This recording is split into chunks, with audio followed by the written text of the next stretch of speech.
에베소서, 빌립보서, 골로새서와 더불어 빌레몬서는 폭중 서신으로 불립니다.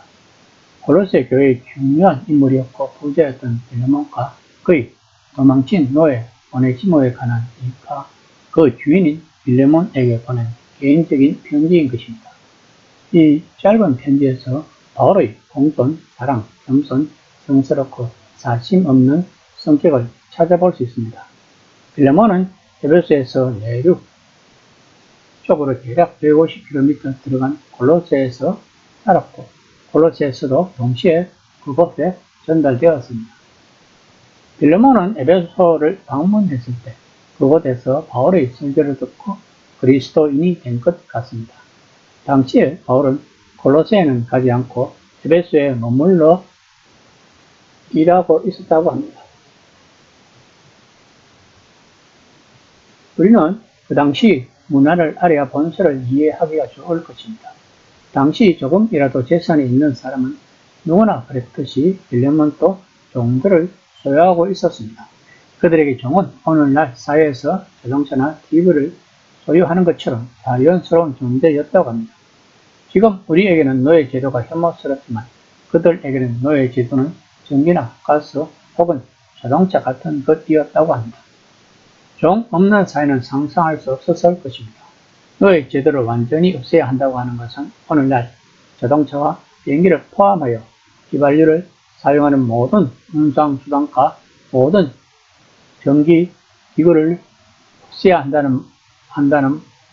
한다고 말하는 만큼 현실적인 일이었을 것입니다. 그런데 빌레몬의 종 가운데 하나인 오네시모가 도망을 친 것입니다. 당시 세계에서 그것은 사형에 취할 수도 있는 범죄였으며 많은 주인들이 탈주에 대해 혹독하게 대했다고 합니다. 오네시모의 이름의 뜻은 유용한이라는 의미를 가지고 있었습니다. 한마디로 말하자면 그는 이름값을 하지 못한 종이었던 것입니다. 그런 그가 바울을 만나 그리스도인이 되었던 것입니다. 그와 바울은 주 예수 안에서 친구요 형제가 되었고 복음 안에서 친밀한 동역자가 되었던 것입니다. 바울에게는 빌레몬이나 오네시모는 다 같은 동역자며 그리스도인인 것입니다.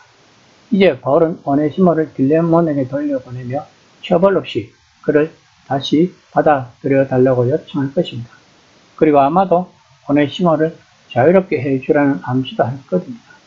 물론 바울의 요청은 그 당시 사회에서는 통용이 되지 않았을 것입니다. 즉 바울은 지금 시대 교류를 거스르고 빌레몬에게 요구하고 있는 것입니다. 만약 빌레몬이 복음을 받아들이고 진정 해결을 하고 가치관이 바뀌었다면 바울의 요청을 받아들일 수밖에 없었을 것입니다. 이래서 3절입니다.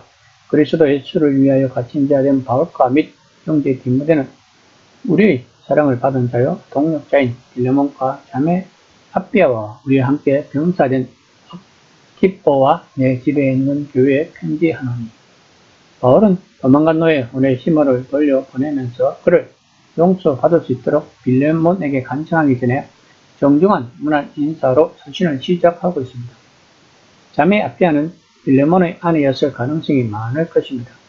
아마도 그는 안주인으로서 노예를 관리하고 있었을 것입니다. 또한 아키포는 빌레몬의 아들로 보는 견해가 있다고 합니다. 빌레몬의 집은 자신의 가족과 종들이나 복음을 받아들인 가까운 이웃들에게 집회 장소로 제공된 것 같습니다. 본문에서 바울이 빌레몬에게 말한 동역자는 이 서신 전체의 핵심이며 바울은 이를 최대한 이용합니다. 사실 그가 동역에 사용한 단어는 종종 교제로 번역되지만 교제라는 단어는 바울이 강조하는 핵심에서 벗어나게 할 수 있습니다. 그렇게 되면 그리스도인의 따뜻한 애정에 더하여 바울과 빌레몬과 다른 사람들을 연결해주는 사업적 동역자 관계와 비슷한 뭔가가 있다는 사실을 무시할 수도 있을 것입니다. 그들은 그 일에 함께 하고 있습니다. 그들은 공동 프로젝트에 참여하고 있으며 그 일이 진전되려면 함께 충성할 준비를 해야 하는 것입니다. 아마도 빌레몬은 바울의 동역자란 표현에 여러 가지 감정이 섞였을 것입니다. 그것은 그가 오네시모를 동력자로 받아들여야 한다는 미묘한 감정일 것입니다. 6에서 7절입니다. 이로써 내 믿음의 교제가 우리 가운데 있는 선을 알게 하고 그리스도께 이르도록 역사하느니라. 형제여, 성도들의 마음이 너로 말미암아 평안함을 얻었으니 내가 너희 사랑으로 많은 기쁨과 위로를 받았노라. 바울은 자신과 빌레몬이 복음 안에서 누리는 동력자 관계가 열매 맺기를 기도하고 있습니다.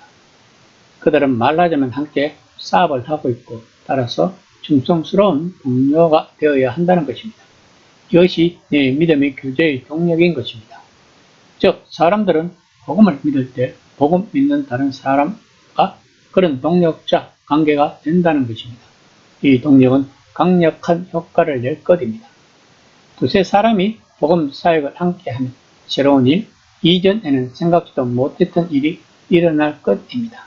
이는 모든 동력자들이 바랄 것입니다. 그렇게 함께 동력함으로써 평안함으로 얻고 기쁨과 위로를 받을 수 있다고 바울이 말하고 있는 것입니다. 복음은 하나님의 성령의 능력으로 그리스도인들 안에서 역사하고 있습니다. 그리고 복음이 그렇게 역사할 때 개인과 가정과 공동체의 새로운 것들, 선한 것들, 새로운 삶의 방식이 생겨날 것입니다. 우리 안에서 역사하는 이 새로운 것들이 우리들과 함께 이끈다. 이것은 가장 이해하기 어려운 개념일 테지만 바울의 의도하는 바의 핵심인 것입니다. 왕은 물론 예수님입니다. 사람들이 예수님을 믿고 세례를 통해 그분이 가족이 될 때 그들은 그분의 지체가 된다는 것입니다. 그 표지는 그들이 성장하는 사랑으로 하나가 되고 한 인류를 서로 분리하는 온갖 정통적 장벽들을 부수는 것입니다. 이것이 바울의 에베소서 4장 12절에서 13절까지 왕의 몸을 세우는 것과 왕의 충만하심이라는 기준에 따라 성숙하여 함께 자라는 것에 대해 말할 때 의미하는 것입니다. 그러므로 왕의 몸이 온전해지려면 모든 우리 그리스도인들이 그분 안으로 함께 모여야 하는 것입니다. 여기서 핵심은 모든 부류입니다. 유대인과 헬라인, 남자와 여자, 그리고 주인과 종들도 포함될 것입니다. 이 시간 나는 과연 아무 편견 없이 모든 우리 그리스도인들과 함께하고 있는지 한번 생각해보는 시간이 되었으면 합니다.